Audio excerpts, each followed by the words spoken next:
Hello. Today we'll be playing Under the Full Black Moon. So, there's been some changes to it, so I decided to play it again. Some parts of the story have been changed, and a lot of CGs were improved. And some characters that didn't get sprites in the Wizard version, they have sprites now. So, there still hasn't been a new update yet, so it's just Chapter 1. Hopefully there'll be a Chapter 2 soon, so in the meantime, we're just going to go ahead and play this newer version.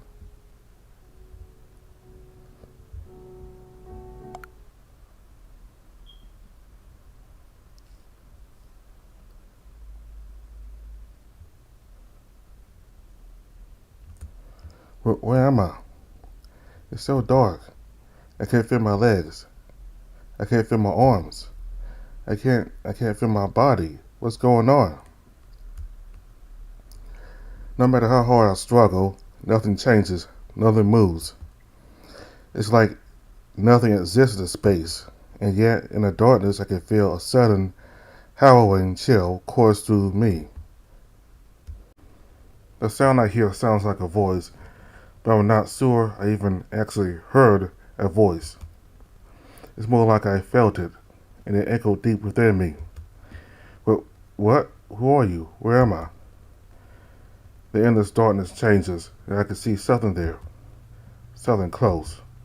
And before I can think, I can feel it grabbing or holding me. Not my body, not my arms and legs. I can't feel them. It's like it's taking a death grip on my very core. Hey, what are you doing? Let me go. Leave me alone.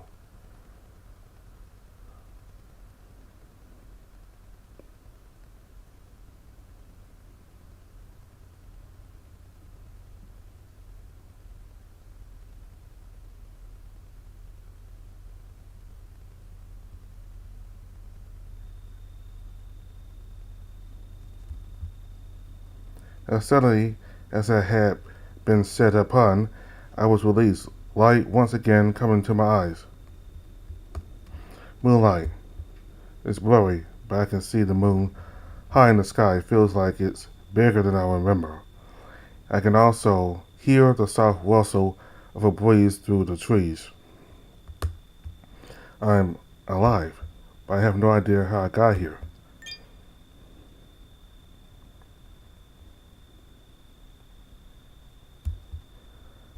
What? Huh? Where am I? How did I end up in the forest? I grow, feeling stiff as I pull myself up. My eyes finally focus, and I take in the scenery around me. I can make out a clearing before me. There's a stone fountain in the colorless night, in the colorless light of the moon. I can make out a carving of a howling wolf at its center. Curiosity and confusion draw me closer. I can see that it's completely dry. It has likely been that way for some time. It's so old. What's this even doing out here in the middle of nowhere? Wait, where even is here anyway? Where am I? It's not like I've lived near any forest and I would have remembered any landmark like this. Something feels wrong. Oh, like the entire world isn't how it's supposed to be. The air, the sky, just everything seems to be just different. I can feel a prickling of fear start to crawl up my skin. I need help. I consider calling out for it. I have no idea where I am, but I couldn't have gotten that far from home. I take a steadying breath before cupping my hands around my mouth to project my voice. Hello? Hello? Nothing. I turn one way and then the other, continuing to call out. Anybody? Anybody at all? Huh. Still nothing.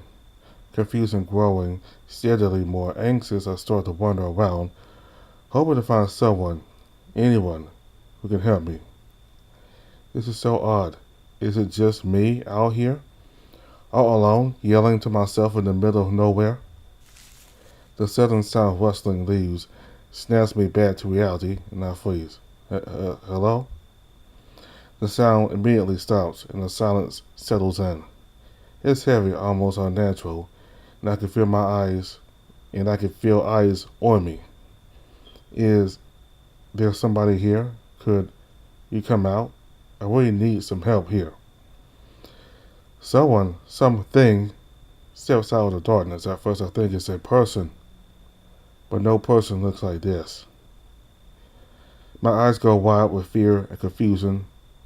What I'm seeing can't possibly be real, and yet there it is, staring back at me, just as much as staring at him. Try as I can to get my body to move, fear has rooted my feet to the spot. Some part of me is screaming to run. The other seems to somehow think that standing here like this is a good idea. A human here at night do have a death wish. His voice is deep, raspy, and weighs heavily on my ears. It begins to move towards me.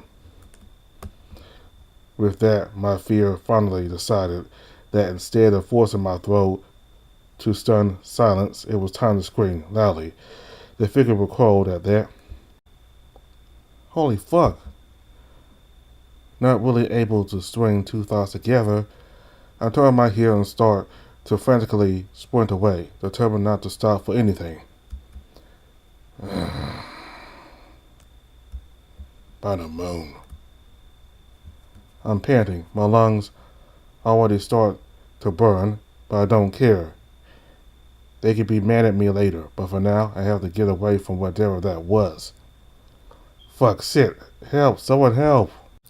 I might not be too big of a fan, but the prospect of having mine in getting my throat ripped out isn't exactly that enticing of an alternative. I'm breathlessly calling out, hoping that by some miracle anyone, could save me from that massive thing. After covering from some distance, I dare to take a glance behind me.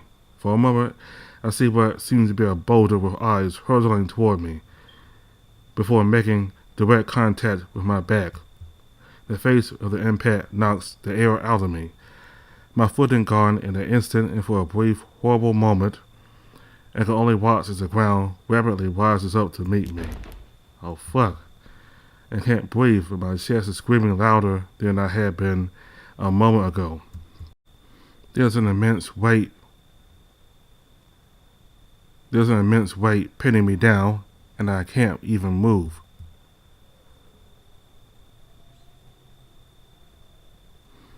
A moment later, the weight lifts off me, and I rolled off my chest onto my back. The pain in my torso acts through my body with a searing intensity. I try to scream again, but a huge, powerful, soft hand smothers my mouth. Shh. Moon's light. Can't you be quiet? Are you trying to get eaten? He's whispering with a furious determination, but I can't really hear him. It's hard to comprehend anything, and my sock-addled mind could only focus on trying to make sense of the monster who had me pinned.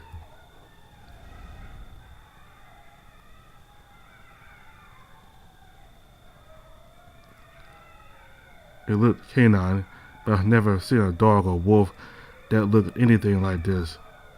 I need to get away. This monster is going to kill me, and I need to get away. I feel like a trapped animal, and so like a trapped animal, I start to thrash uselessly, wildly, and with whatever I can still move. In response, the beast pressed harder into me, pain shooting through me so hard that I can't even see or hear properly. I can hear and feel a low, sickening crack coming from my ribcage, the sound, the pain, everything in that moment overwhelms me. I feel my consciousness fading, and the last thing I see are the silhouettes of a few more beasts as they step into the moonlight.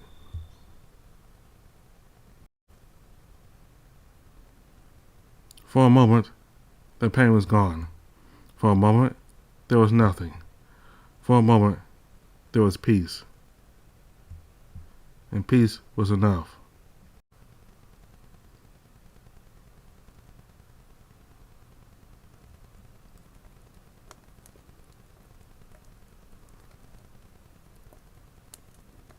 But it was only for a moment. I feel reality steadily coming back to me. I could smell smoke and old wood, the glow and crackle of a fire tickle at my dulled senses. The heavy groggy blackness lifts away as consciousness finds me again. Bowers, he's stealing, come. A deep sigh of relief fills the air, and I can make out some large shapes moving carefully toward me. Oh, thank Bonnie. All you want for this, Hawk. How much longer until he's fully healed?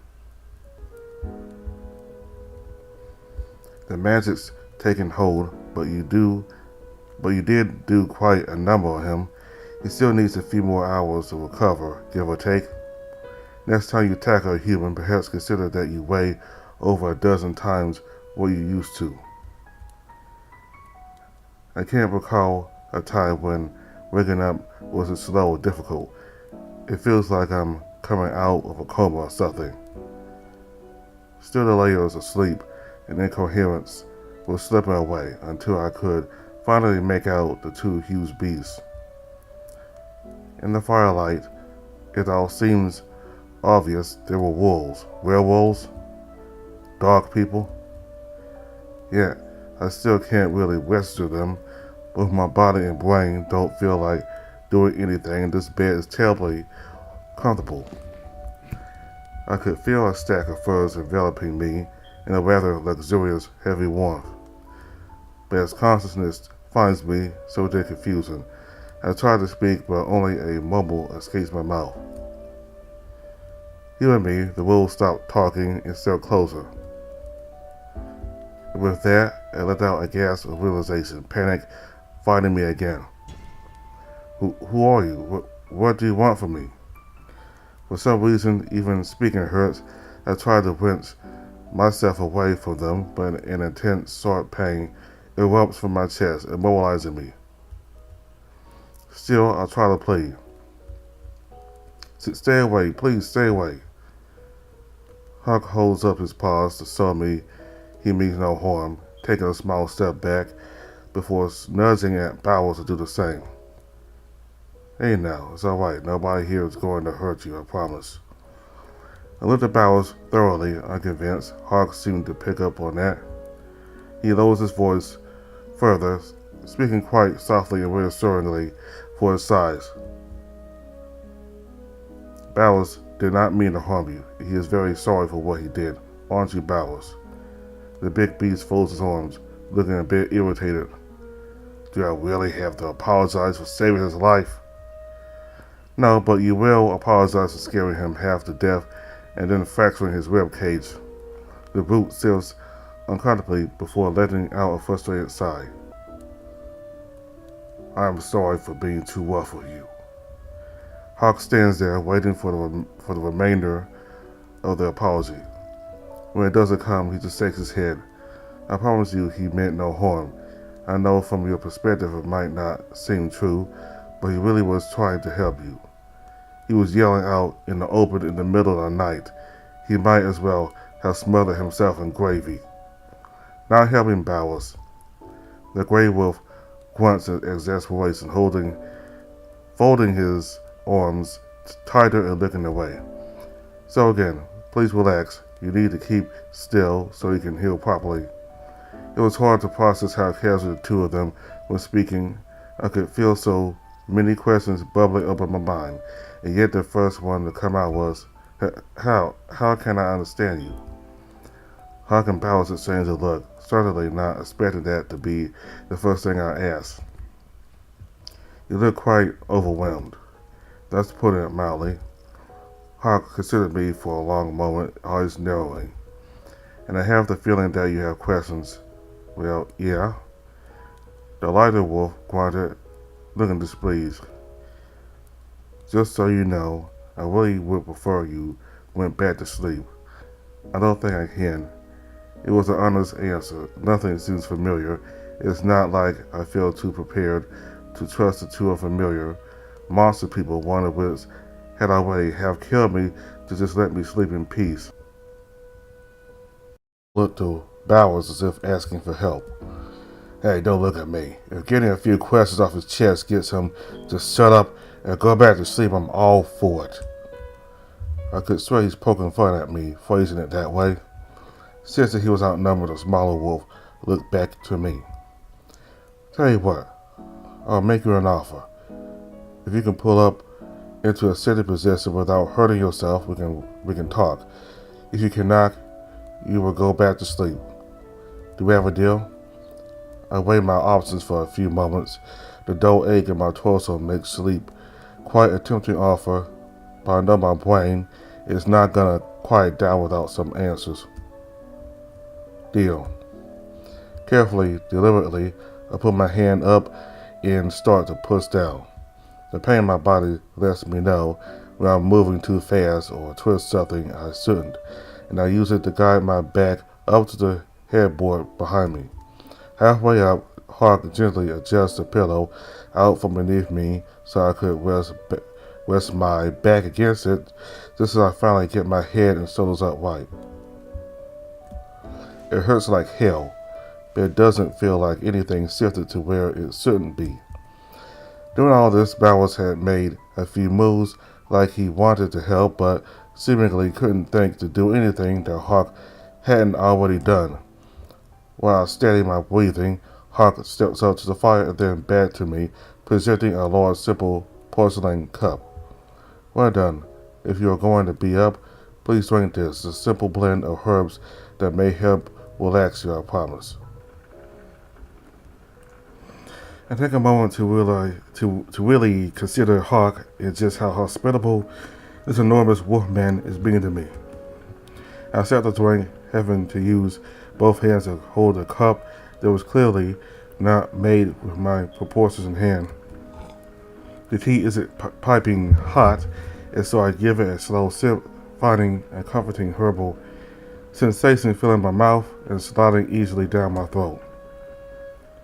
Acceptable? I nodded. So first, introductions. The lighter wolf thumps his chest with his fist in a kind of formal gesture.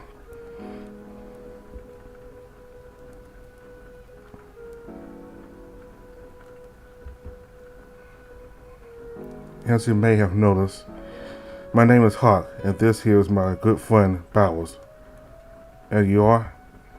Worried, still tugging at the edge of my mind, I momentarily considered giving a fake name. Then I remember that with a name like mine, people usually think I'm lying about it anyway. Phoenix Quill. Hawk lets out a light chuckle at that, his smile easing some of the tension in the room. Pleased to make your acquaintance. At risk of repeating myself, we generally do not want to hurt you, even though Bowers' actions clearly terrified you. Please know that he did what ultimately was for your safety. I'm not sure how I feel about that. Sure, I'm in someone's bed drinking their perfectly adequate herbal tea, but I'm also actively in recovery from nearly being squashed like a bug. Can I ask some questions now? Hawk gave a bit of an unsteady nod, realizing he'd derailed the conversation. Of course, you picked this over sleep, so ask anyway.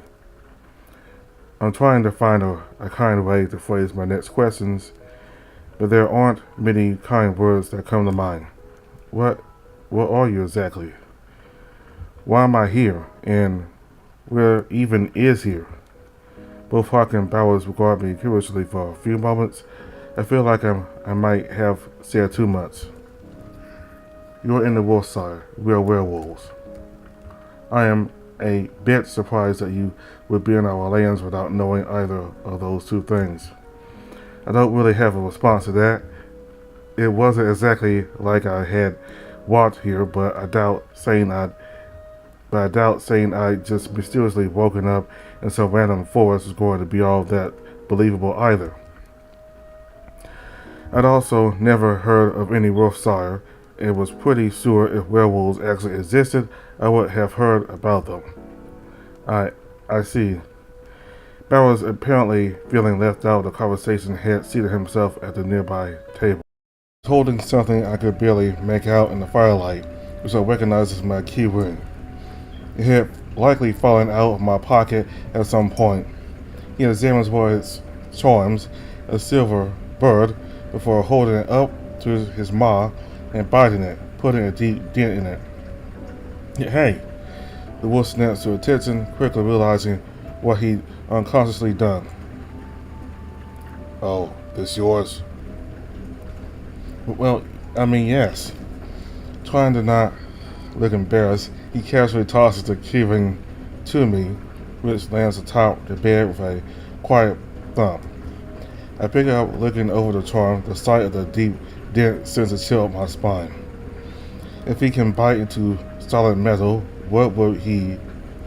could he do to flesh and bone? Hog, however, heaves a heavy sigh.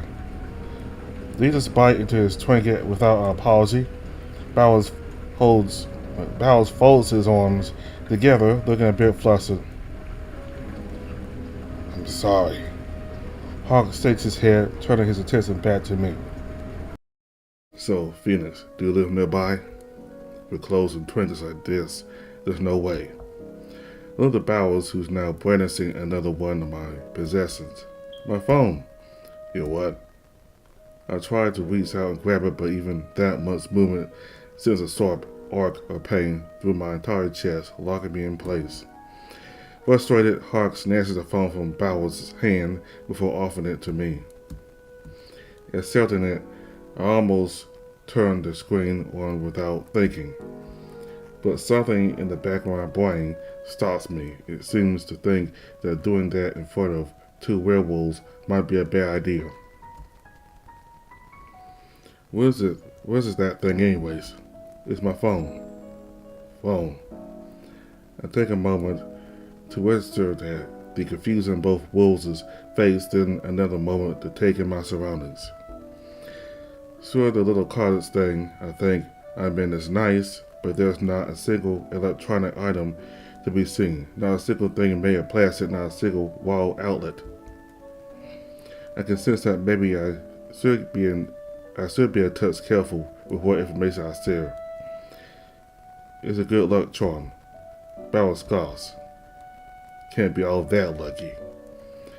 It could be if he's still alive after yelling like that in the middle of the night. And let out a bit of a nervous chuckle, then immediately regret it. It seems my ribs do not like laughing at all. I hiss in pain, hugging one arm around my chest, the other still holding the half full mug. Hawk steps in, carefully pulling the drink from my hand and setting it on the table.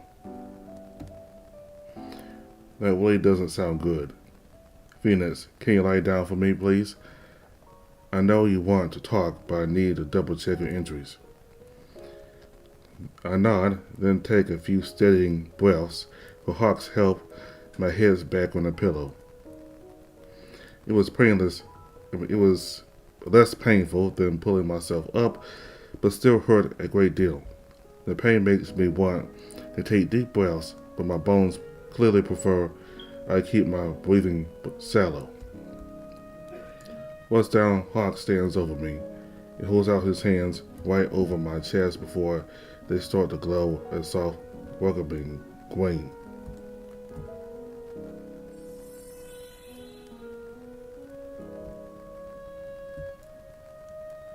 I can't help but stare in amazement as a sense of warmth and calmness emanates from them right into me, my breathing regulating in moments. Hawk, however, clicks his tongue in frustration, pulling his hands away.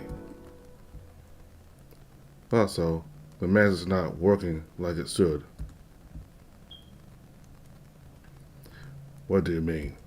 My brain struggles to process what I just heard. Magic? Was that magic just now? Since when was magic real? I mean what I said. The magic's not working like it should. It's not stitching things together as fast as it usually does. What? Why? Because a lot of reasons. Something in the human's blood, something about our magical capabilities, something the human ate. I don't know. Magic can be fickle sometimes. Is he gonna recover though?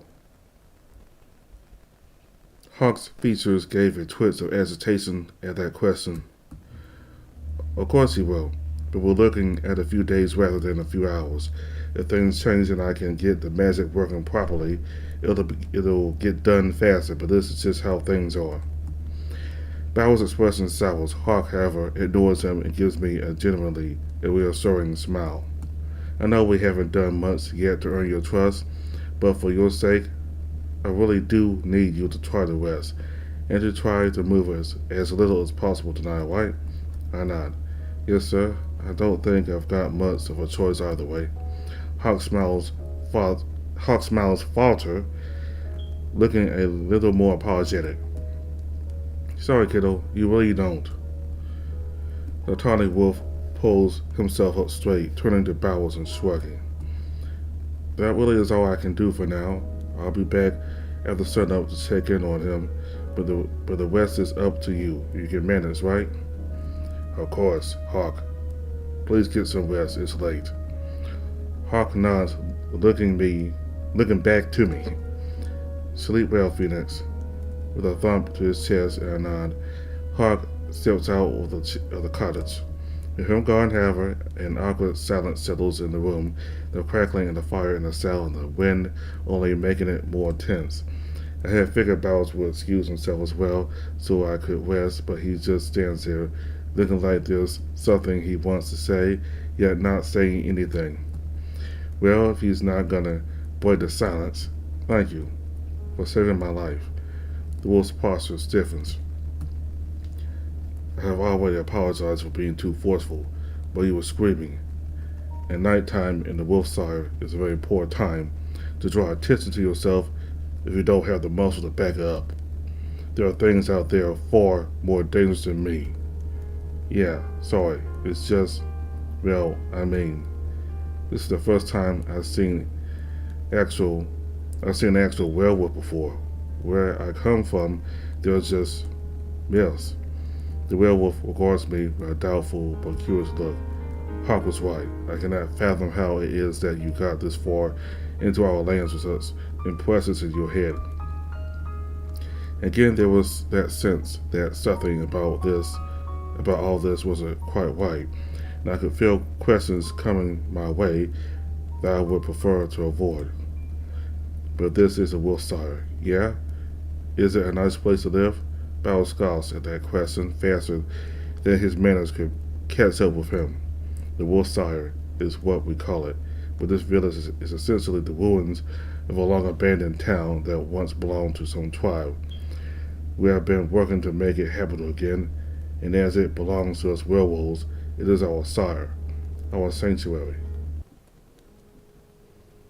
So that means you really are a werewolf? The look on Bowers' face made it clear he couldn't tell if I was being serious or joking. Your capacity for critical thought has me concerned that you might have also fractured your skull, young one. I felt my face going red with embarrassment, but pressed on. Hey, I only got one question out before Hawk put me back down, so it's your turn. Like I said, I've never seen a werewolf before. Well, now you've seen two. Hawk is one as well, in case that was not clear. Hawk is my good friend and our pack's sage. You will do well to respect his wisdom. Pack. Yes, we are a pack. I am this pack's leader, its alpha. That word alone made it clear that there were going to be a lot of differences between his culture and mine. And what does that mean? It means that the welfare of the pack is my responsibility. So anything happens to any of our pack, I bear the direct burden for it. It is a position of extreme trust that I have to work to constantly maintain. Now that sounds intense. Bauer smirked confidently, and I could sense the tension in the air loosening between us. It is. I have been alpha for over 13 years now. I would do anything to keep my pack safe. How did you become an alpha? Ah, well. The wolf hesitates as if some part of him knew how his next statement would sound. Before I answer, you need to know that when a pack hunts, or fights, or defends, the alpha stands at the front lines. They must lead, and their life and body are the sword and shield that defend all others. I became alpha through a trial of combat, taking the position from our previous alpha. Someday a wolf with a stronger heart than mine will relieve me of this charge. I look forward to it. While the notion seems somewhat barbaric, I find myself unable to argue with the reasoning. So he really must care about others. Bowers gives a bit of a chuffing chuckle, his thick tail coming to life, swaying side to side at that. Like I said, the strongest muscle in a great alpha is their heart pup. The wolf regards me again for a moment, really taking me in. It's been a great long time since we had a human stay in our lands. I cannot believe I used to be as small as one of you. The tone of the air felt a bit awkward again, but this time more familiar rather than strange. Barrels clears his throat before I can think of anything to say.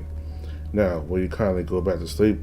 Hawk would have my hide if I kept you up all night. I nod, but then take a moment to again consider the room I'm in. Where's your bed? You're lying in it. Oh, wait, don't you want it? Nah, it's the only bed I got. You need it a lot more than I do. Mine, I could sleep under the stars, but I'm not about to leave you unattended in case you decide to start screaming again. I let out a smile, dry laugh, making Bauer smirk, before giving up and pulling one of the furs up to better cover myself. Rest well, pup. Bowers rolls his shoulders, leaning back in his chair, getting comfortable. Part of me wants to stare, but will it take a minute or two to really make sense of what I'm looking at, but I also don't want Bowers to catch me doing that. My mind is swimming with more questions, but I'm so terribly comfortable. And the cool night air mixed with the warmth of the heavy furs on me just blurs those thoughts together. And before I know it, sleep has effortlessly taken me. Blackness, at first peaceful, but then I feel something that shouldn't be here. I try to move, but like before, nothing responds. Again, it's like I don't even have a body, and yet I feel so helpless, so trapped. In the endless void, a distant figure manifests on the horizon. Just observing it sends dread pulsing through me, and I want it to go away. I'm not usually afraid of the dark, but this space just feels so unsafe, like the blackness was trying to suffocate me. And then I hear something. A sound or a sensation of some kind echoed through the void, but it's unclear, like they're static or like it's both muffled and yet also slipping in and out of tune. I try to yell, to tell it to go away, or at least speak up, but I can't make a sound. The darkness presses on me from every direction, and I try to scream, to swear, to something. I feel myself being crushed under the weight of nothing, but as quickly as the darkness came, it parts. The black fades to a warmest gray as I hear the sound of my name. Next, Phoenix. I feel my knee being held by an enormous hand, giving it a careful jostle. Light quickly comes back to my eyes.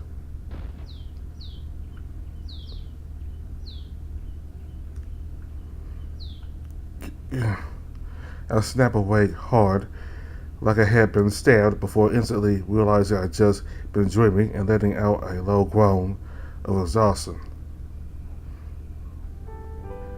Well, nightmares, fun. Me and unconsciousness are gonna need to have a long talk if this shit keeps up. I give a huge yawn, wanted to just go back to sleep, but there's a wolf standing over me, looking pretty concerned. Hey, Bowers, is everything okay? Bowers looks fairly incredulous at that. You tell me. You're the one who was breathing and whimpering in your sleep. Are you alright? Are your injuries hurting as a wound opened up? What? No, I'm fine. Nothing's damaged any more than last night. Bowers sighs deeply, his shoulders untensing. Don't scare me like that, okay? I give a playful scoff. It's not like I was trying to, you know? Bowers folds his arms, clearly feeling a bit uncomfortable. Anyway, are you feeling any better?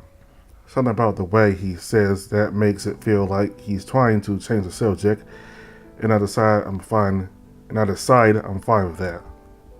I carefully sit up, twisting my torso this way and that, moving my arms. My bones creak and pop, but in a good way. It's like a good pain, the kind that tells you things are moving to where they're supposed to be. There's definitely an unpleasant, dull ache, but not sharp pains like that. But not sharp pains like there had been a few hours ago. Just the idea that I was healing this quickly and with the aid of magic, of all things, was absolutely bonkers. I heard and dreamed about magic thousands of times, but to actually have real magic performed on me and to feel its effects was honestly too much to even fully process at that moment. And still, it seemed best to not appear too surprised by that, given how casually Hawk had done it last night. Yeah, I think I'm a little better. Moving doesn't hurt as much. Bowers frowned at that, but it still hurts, huh? I don't get it. Hawk's magic usually works so fast. Oh, wait, he did. Oh, wait, but he did say that sunlight and a good meal should help you heal faster. Do you think you can walk? Honestly, I don't feel like doing much of anything at the moment. If I had my choice, I'd be staying in bed for another 8 hours. But it's kind of hard to say no to a giant werewolf, especially after kicking them out of their own bed for the night. Yeah, let me try. I turn around towards the edge of the bed, pushing myself a little too hard, the pain telling me to slow it down as I let out a small yelp. Bowers automatically reaches out to me before hesitating, as if a little worried that if he touches me, I might break all over again. I take a few slow breaths before working my legs off the side of the bed, my feet soon dangling a couple inches off the floor.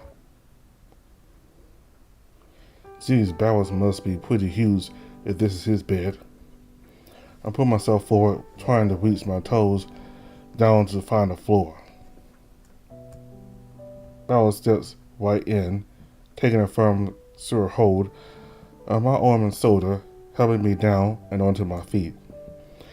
Despite his strength, his touch is so gentle and soft. Thank you. Bowers just nods, letting me go at first, but then offering me his hand for support. I don't really trust my body much right now, honestly. I also don't think I could say no to such a gentlemanly offer. I put my hand in the werewolf's. The sensation actually catches me off guard. I hadn't touched it directly before, and so was expecting the pad of his hand to be rough, but instead shockingly soft. Like a velvety, squishy thing, it's honestly hard to not immediately rub my fingers right into it. Oh, wow. Nothing, just not to be on my feet again. He doesn't press the matter as I get my feet back on. He then leads me to the door, going at my pace. Alright, here we go. The air outside of the cottage smells so fresh, so clean, and my body instantly feels lighter as the warmth of the sun washes over me. The world is green in every direction. The sky is filled with the music of morning birdsong. I breathe in and out. It's quite beautiful here. Of course it is. We're surrounded by nature, as we ought to be. I lose myself in the moment, taking it all in. Bowers just watches me with a bit of a bemused expression. Oh, by the way, what time is it? I considered checking my phone, but again, I had the odd feeling that I shouldn't be turning that on right now. Plus, I have no idea if the time on it is accurate. I'm honestly a little scared to check it, for a number of reasons. It's nearly midday. You were asleep for a while. I'm glad you needed it. He says that, but now I just feel embarrassed. I can't explain why, but it just feels disrespectful to oversleep in a stranger's bed. Before I can reply, a loud rumble echoes from my stomach. It seems like it also just realized what time it was. Bowers let out a hearty laugh. Sounds like someone's found their appetite. That's good. A hearty meal will help you recover. I look up at him, feeling a bit sleepless. Yes, please. Also, can I ask you something? Fire away, pup. Why are you being nice to me? I don't think he expected to hear that. He stills uncomfortably, face going a little red. Well, I mean, it's like I said, I'm the alpha. It's my duty to protect people and keep them safe. It's not like I trust you or anything yet, but still, you haven't done anything to harm me or the pack. If that changes, well, I think by now you know that won't go over well for you. Besides, I'm just setting things right. I can't not take care of you after the whole. He gestures at my torso. Bones thing. I don't think I could live for myself. Despite the half threat, I still find myself smiling at that. That's kind of sweet in his own way. The werewolf folds his arms tighter, his tail quite determinedly stiff, but his ear flicking like he's feeling more than he wants to let on. Alright, enough of that. Let's walk a couple times around the house so your body doesn't forget how to move while you're healing. Can that happen? I don't know, but I don't feel like finding out. Hawk says you're an anomaly, so I'm ready for nothing to be normal about you. Your confidence is reassuring. He chuckles, and so do I. We start to meander around the house, and I try to get a good look at the town, but all I can see is a path and a few other cottages. We turn the corner, and against the outer walls there are a number of wildflowers, with bees dutifully poking their heads into them. I thought we were gonna eat. Sunlight first, food second. Besides, Hawk said he'd be bringing us breakfast. But you said it's almost noon. Then we've both figured out that he's awful late. Do you think he's okay?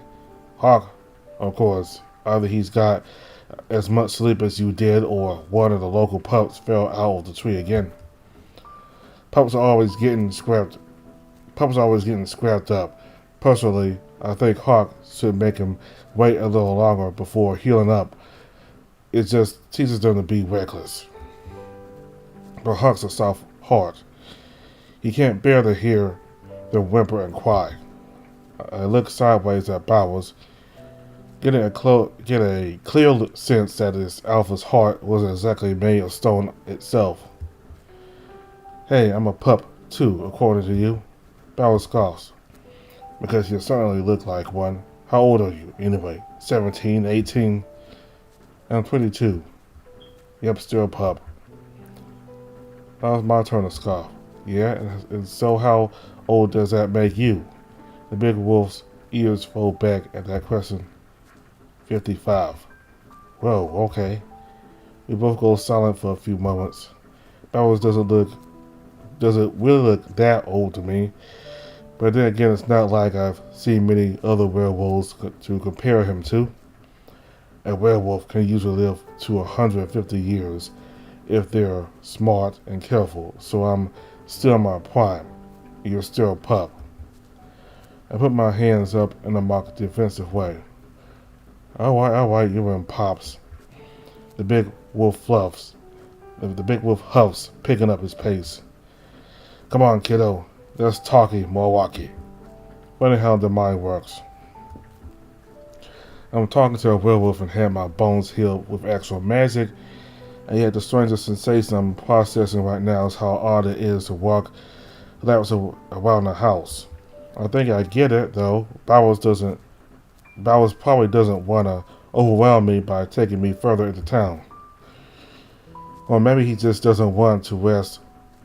Or maybe he just doesn't want the rest of his pack to see the guy he accidentally maimed. After the fourth round, however, Bowers comes to a stop. Finally, he cups his hands around his muzzle, sounding out, "Took you long enough." Up the path, I see Hawk making his way towards us, carrying a large basket that looks fairly heavy. He waves to us, and Bowers waves back. All right, better stoke the fire for him. Let's get back inside.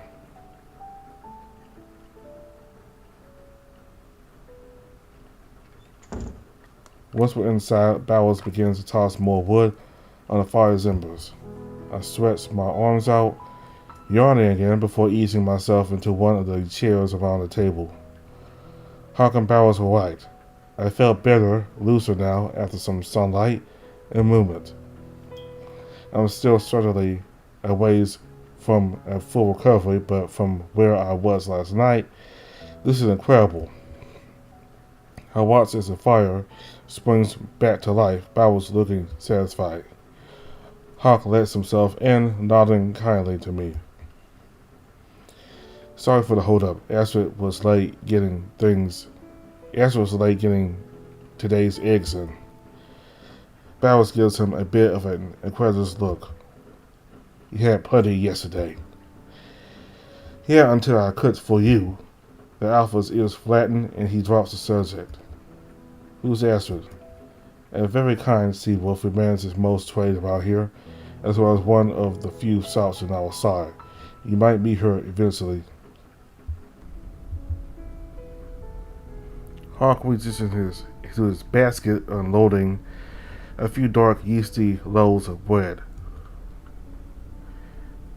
Then a few jars, a couple dozen eggs, and a metal plate filled with thick slices of smoked meat.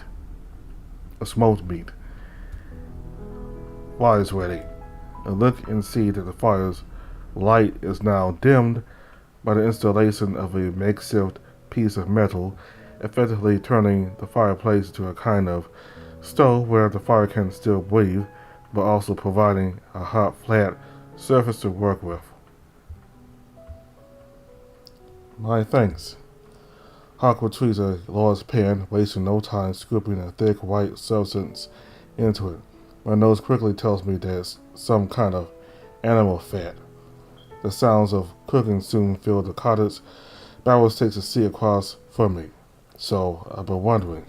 The big wolf looks at me, and I'm already losing my nerve. But I'm just too curious to not ask. Have you always been a werewolf?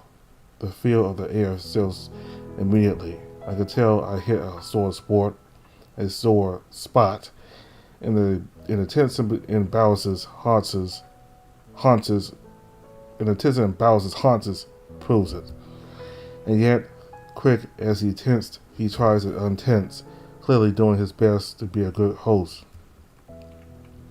No, I had another life before this one. But that is a private question, pup. In our side, we accept all werewolves who want to live their lives in peace. Save for the whelps, all of us found this life through tragedy, and we are not in the practice of opening old wounds. It is why we have shown you that same respect, even though you are not a werewolf. I look down, scrawling. I'm pretty certain the two of them probably have hundreds of questions for me, though I'm not at all ready to answer. I know he meant no offense, You know he meant no offense, Bowers. The huge wolf leans back in his chair, looking up at the ceiling and letting out a long breath of air. Yeah, I know, Hawk, thanks.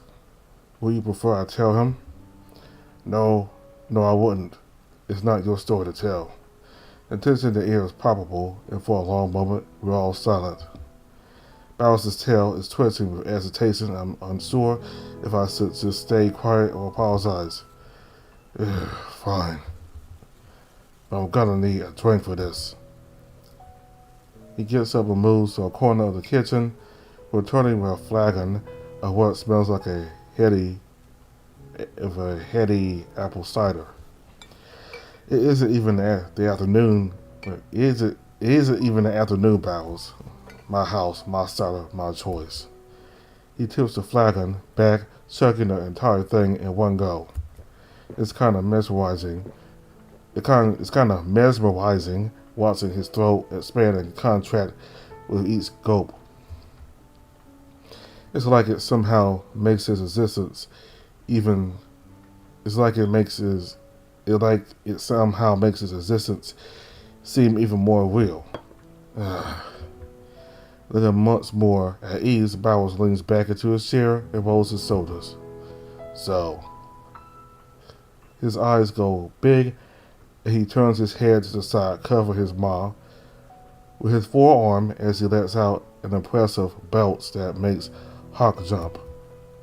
Oh, that's. So, a lifetime ago, I was a knight, strong, dependable, honorable, all that. I lived my life for my people and fought for a life worth living. It was good too. Nobody could best me in single combat, but I wasn't built with the best stomach for slaughter. I could disarm, disable, capture, and detain better than anyone else, but I never got comfortable with taking another person's life. So they made me the knight commander of all of the kingdom of Camelot. And nearly choke on my spit hearing that word. Camelot? Ah, so you've heard that, at least. There was that feeling again that I should choose my words carefully. Sure, I mean, who hasn't? Bowers looks pleased to hear that, but for a moment I could have sworn that Hawk had been staring at me.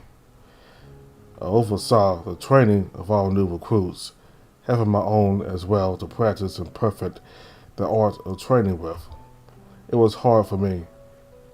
They were pure and innocent, and many of them were orphans looking for a place to make a difference. You can't unsee your first decapitation. You can't just forget witnessing someone's entrails spill out of them. I can feel my appetite fading and the smell of cooking meat isn't helping. Yet that's what I had to prepare them for, and no matter how hard I tried, it never got any easier. I was given an order to oversee at a small fort near a town. Training had gone as smoothly as it could until one night. The older wolf takes a long, slow breath. A beast came over the wall, just right over it like it was hardly a hurdle. He tore through my men like they were paper. And the whole time I thought he was barking, or braying, or howling in a strange way. I now know that he was laughing, like he chose to attack our fort just because he could, because it was something to do. I could see he's shaking a little, and I'm honestly regretting asking him about this. They were trying to protect me because I was the highest ranked officer, and after they had all fallen, the beast decided that instead of killing me, he would turn me into this. Bowers gestured to himself pointedly before letting his arm fall and taking a few slow, calming breaths. And so I swore to myself that night, never again. I would never be anywhere but the front line. I would protect and shield others from the horrors of the world. And every day I see my reflection. I feel my tail, I touch my fur, and I remind myself of what I've sworn. Silence follows his words, leaving me to take in what he said. Hawk steps in, his features calm and respectful. And you've kept your word. The larger wolf sits at a large plate before Bowers. Half a dozen over easy eggs and crispy smoked meat ooze their flavor into thick slices of toasted bread.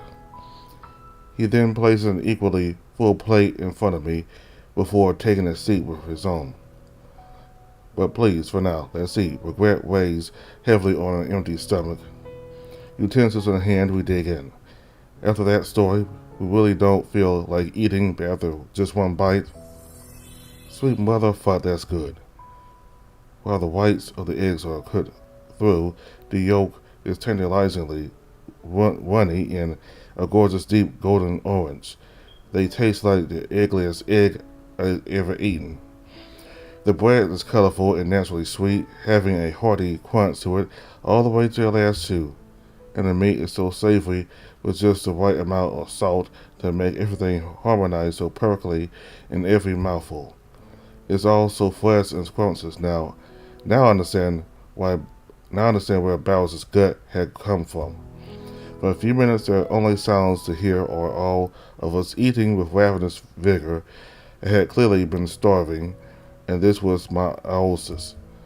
Bowers finished his first, leaning back and patting his belly before remembering his manners and getting Hawk and I some water. It's not long before Hawk finishes too, both of them having cleared their plates while I had only managed a quarter of mine. Once you've had some time to eat your fill and digest a little, we can head to the village. I don't know where you're from, but your clothes do not look like they're built for any kind of real work. That is, if you intend to stay. I forced myself to swallow the big bite in my mouth before answering. Stay? You're not our prisoner, and all are welcome here. But if you will be staying, we will want you to help. The nearby village is a human settlement, so you wish to return to your kind, you're free to. Either way, you'll need new clothes if you're gonna help out here. And don't worry about the cost, unless your phone can produce money, we're pretty sure you're flat broke. I feel a mix of emotions in my chest. A nearby village might mean I can rejoin society, but will it be the society I know? Do I even want to return to it? I can't make that decision right now. Thank you. I also want to check on your recovery soon. I perk up at that, looking up from my plate. Oh, that reminds me. I almost blurt out a question before realizing how it might sound if I chose my words poorly. You're a sage, right? I want to ask what magic is like for a sage. Oh, well, how to put this? The tawny wolf looks a bit put on the spot. Sages aren't too different from most magic users, I guess. Do you know what a fighting style is? Yeah. It's like that, much like how two warriors can have different ways they wield the same sword. There are different ways to weave magic. None of them is necessarily better or worse than any other. Bowser lets out a rough, dry laugh before saying the next word a little sing-songy. Liar. Hawk's ears flatten and he groans in frustration. How stiff are you? Sages approach magic more like a craft and art. We are more interested in having a conversation with the magic than just ordering around. Yes, I believe you get better, more consistent results that way, but the sage approach doesn't work best for everyone. Sagacity is broken into 5 elements. And sagacity is broken into 5 elements, and the one that resonates with me is the wind. Wind is the element of change, subtlety, and versatility. Yeah. While you don't have the destructive power of fire, earth, or lightning, nor the healing amplitude of water, wind is really only limited by your creativity. I'm reeling at how casual of a subject this is for him, and I'm eager to know more. Do you have to do a lot of magic as a sage? I watch in real time as Hawk's whole body looks tired hearing that. Well, aside from being the only one in our pack trusted enough to be a healer, I am needed for certain repairs that hammers can't fix. I also have to regularly perform enchantments in order to ensure the safety and prosperity of the village. Prosperity? There's prosperity, such as, the wolf quickly scans the room before his eyes find my plate. Eggs. You see how many eggs we can eat? Do you imagine that we have the hundreds of chickens it will take to feed us all? I swear, I haven't seen the wolf sire, so I wouldn't know. I have to enchant all the chickens in a few ways, and one is that they will eat countless insects instead of grain. This way we can have them out in the field eating bugs and beetles, protecting our yield, but also producing far more eggs than they normally would. That's another enchantment. Wait, you can enchant ants or animals? Hawk gestures vaguely in the air, looking for the right way to explain this. Enchant, blast, curse is a lot of different words for the same central kind of thing. You're altering the way a living thing works that is different from how it would otherwise behave.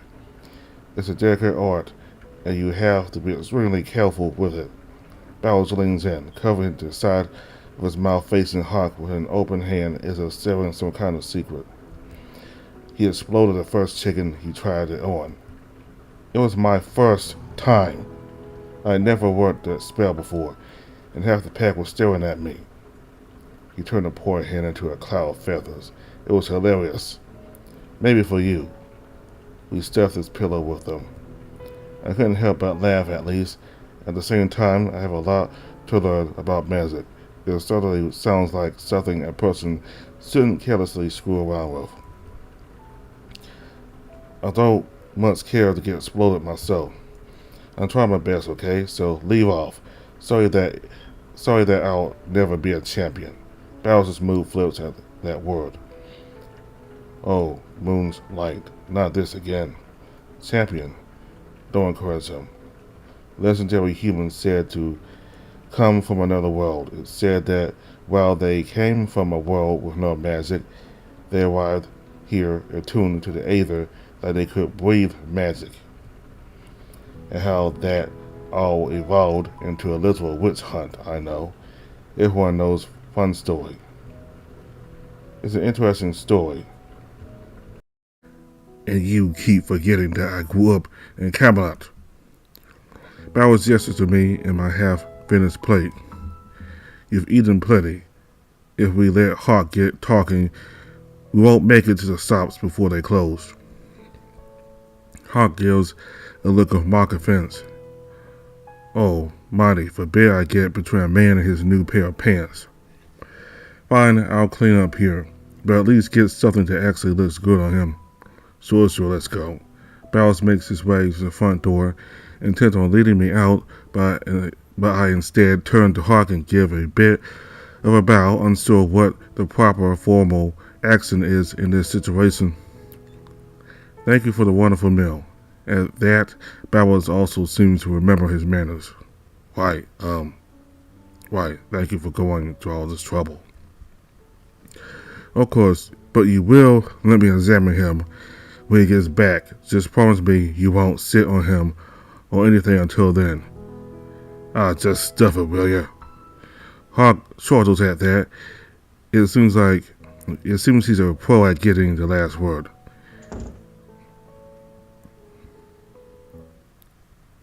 We step clear of the cottage and I look back. Goodbye, Hawk.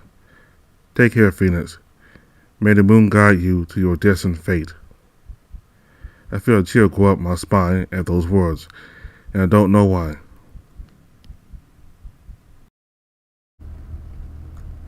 Even though Hawk is giving a friendly smile, there's something about it that makes me feel cold, even with the sunlight on my face. I look away quickly, scratching my head. He hadn't said or done anything problematic, so why do I feel so shaken? It takes a moment for my breathing to steady. Bowers and I starting in earnest down the path. And since the dread settles on me and my mind is pulled back to the past, my past, and I'm stuck with the possibility that all of it, my world, my life, my everything, was gone.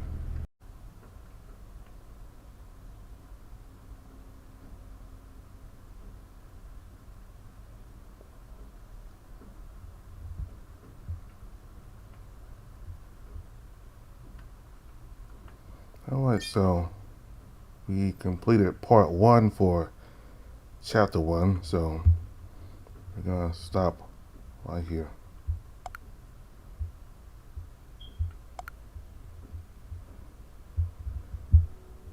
Alright, so the story is pretty much the same, but there's a lot of new CGs. Well, not new CGs, but all the CGs were redone, and they look beautiful. They look beautiful and just well made. So whoever did these CGs, they did a great job, a very excellent job. So it's pretty much the same as in terms of the story and the dialogue, mostly, I think. So basically, it's we get to meet Bowers. You know, he kind of, I mean, yeah, he kind of hurt Phoenix, but he did to protect him, to save his life. Because you know there's some monsters out here. If you read the original playthrough I did for for this VN, is that there's monsters out there. So you'll get to hear about that again when we start part two for chapter one. So anyway, they were nice, especially I got his name already, but he was the other one, you know, the brown one. He was really nice, and and he can wield magic. He has his own style of wielding magic, and Bowers, I mean, he warmed up more to Phoenix. I mean, he made clear that he didn't fully trust him, but he's still gonna take care of him. Well, by basically letting him stay in the village. So he's got a kind heart also in that part where he talks about his past in the kingdom of Camelot, and some monster attacked his men. He was like this, I guess, a general, or I forgot what the term to use, but some captain, and the captain of the guard or this army for the kingdom of Camelot, and this monster attacked them, and it slaughtered his men, and it decided to, instead of killing Bowers, it decided to change him into a werewolf, is what he is right now. And he had to go and start this, go away and to a sanctuary. I don't know if he started a sanctuary, if it was already here. I think it might have been already here, because somebody used to be Alpha before he did, so it probably was already here. Anyway, he had to go to the sanctuary, I guess, because I guess humans have a prejudice towards werewolves. So and he made a vow that he would protect anybody. He would protect everybody from harm. He would be on the front line instead of having his soldiers do the protecting for him, because his soldiers, they were his front line. They protected him, the general, from the monster, and they gave their lives for him. So Bowers decided to do what his men did for him, was to be on the front lines constantly for others. So that's what he decided to do from that point on. As an alpha, that's what you gotta do. So so we also got to hear something from let me go. I want to know what his name is. I don't want to keep saying I don't know his name. So I want to hear what his name is. Hawk. Yeah. So his name is Hawk. So Hawks. I made a save here. I saved here because there's something that foreshadows what's probably gonna happen to Phoenix because Hawk says the legendary humans said to come from another world. It said that while they came from a world with no magic, they arrived here attuned to the aether like they could breathe magic. So it looks like Phoenix has magical abilities, I guess, even though he's come from a world that doesn't have magic. So, in that smile he gave at the very end of the update, that it sounded, it looked like a smile, kind of like a sly smile. Like, I don't know if it's malicious or not, but he, the way he smiled is kind of sly with it, you know, he knew that, well, he knew that Phoenix fit their legacy. You know, he was this human he was talking about. That Phoenix is gonna be this human, that this legendary human that comes from another world. So yeah, he believes that it's Phoenix, and the way he sent off Phoenix at the end there, like telling him that this was his destiny. He really believes it's gonna be Phoenix, because Phoenix is definitely from a different world, a modern world. So this basically right here foretells how Phoenix is going to end up being. And Bowers adds to that by saying, and how that all evolved to a little wince hunt. So looks like Phoenix is gonna have some issues with humans, maybe werewolves or even, but certainly humans. So yeah, so